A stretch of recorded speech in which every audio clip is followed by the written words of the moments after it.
The Whispering Wind. Part 1. The Silent Chime. In the mountain-ringed village of Windhaven, the air was always filled with music. Every porch and tree branch bore a wind chime, each one unique. When the wind blew, the chimes danced, creating a symphony that echoed through the valleys. The villagers said the chimes sang the stories of their hearts. Kindness, courage, and truth would make them ring. But Theo's chime was silent. At 10 years old, Theo had a fiery temper and little patience. He often stomped past his wind chime, muttering, "Why won't you sing?" "Maybe your chime is waiting for something special," his grandmother said, her own chime tinkling softly in the breeze as she baked bread. Theo scowled.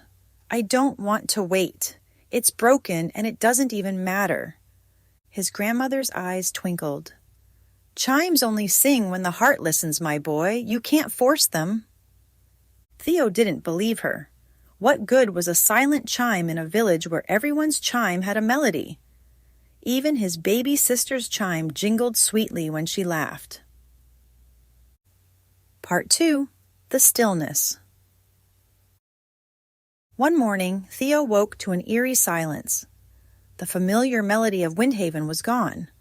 Not a single chime stirred. He ran outside to find his neighbors gathered in confusion. "The wind!" someone cried. "It's gone!"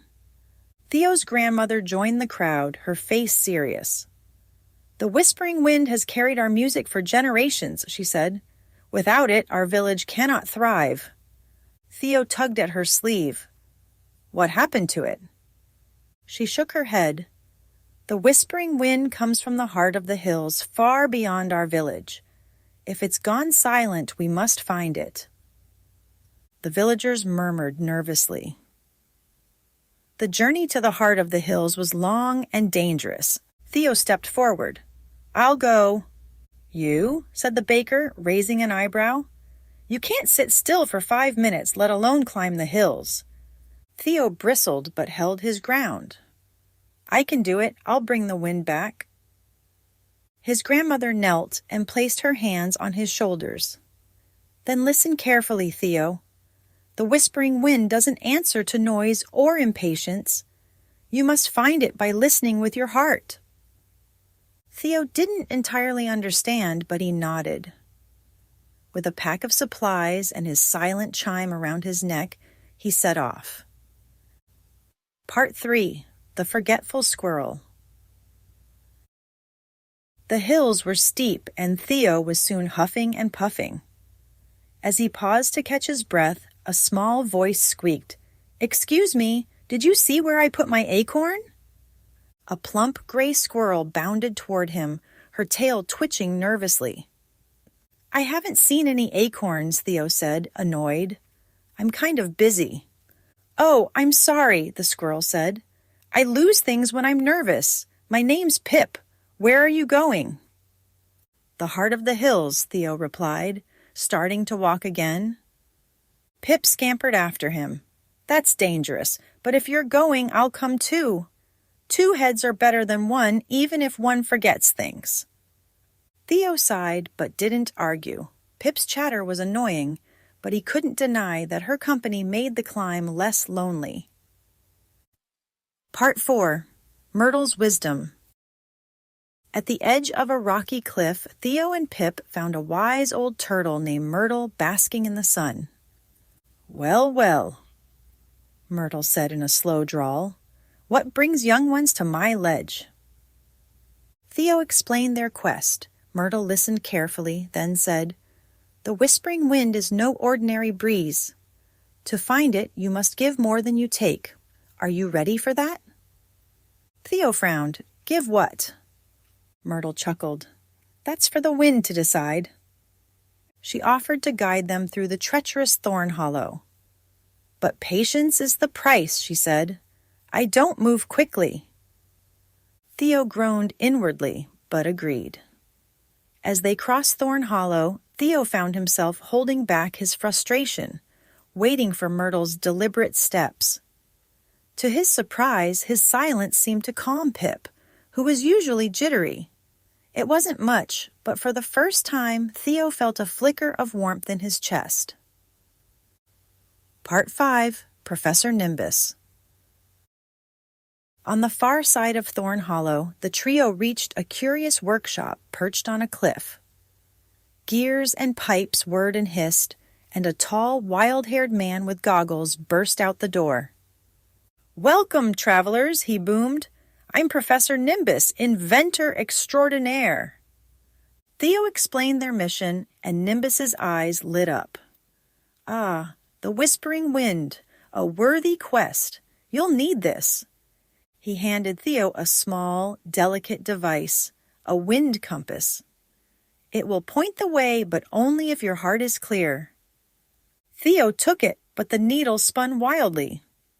"It's broken," Nimbus laughed. "It's not broken, my boy. It reflects your inner state. Steady your thoughts and the compass will guide you." Frustrated, Theo stomped away. Pip nudged him gently. "Maybe Myrtle can teach us how to use it?" Reluctantly, Theo handed the compass to Myrtle, who cradled it carefully. With her steady presence and Pip's encouragement, the needle began to point north. Together, they continued. Part 6. The Echoing Cave. Following the compass, they reached an echoing cave. Inside, every sound they made, Pip's chatter, Theo's grumbles, Myrtle's footsteps, was magnified 100-fold. "The whispering wind passed here once," Myrtle said, "but to go forward, you must leave behind what weighs you down." Theo frowned. "What does that mean?" The echoes grew louder, mirroring his confusion and frustration. Then Pip's voice, softer this time, said, "Maybe it means letting go of something inside." Theo thought about his temper and impatience. Could he let go of them, even a little? He closed his eyes, took a deep breath, and whispered, "I'll try." The cave grew still. The echoes softened, and the air felt lighter. They pressed on. Part 7. The Heart of the Hills. Finally, they arrived at the heart of the hills, a serene glade with a single ancient tree at its center. Its branches were bare, and the air was heavy. Theo approached the tree, unsure what to do. The wind compass vibrated in his hand, its needle pointing to the tree's roots. There, nestled in the earth, was a small crystal flute. Myrtle nodded. "The whispering wind sleeps within. It needs your song to wake it." "But I don't know how to play," Theo protested. "Play from your heart," Pip said. "Not your head." Theo lifted the flute and blew gently. At first, the sound was weak and uncertain. Then he thought about Myrtle's patience, Pip's encouragement, and the villagers waiting for the wind. He played for them, not for himself. The flute's melody filled the glade, and the tree began to bloom. Leaves unfurled, and a soft breeze stirred. The whispering wind swirled to life, carrying the melody out into the hills and beyond. Part 8. The Singing Chime. When Theo returned to Windhaven, the chimes began to sing once more. The villagers cheered, and his grandmother hugged him tightly. "You found your melody," she said, smiling. Theo looked at his own chime, which jingled softly in the breeze for the first time.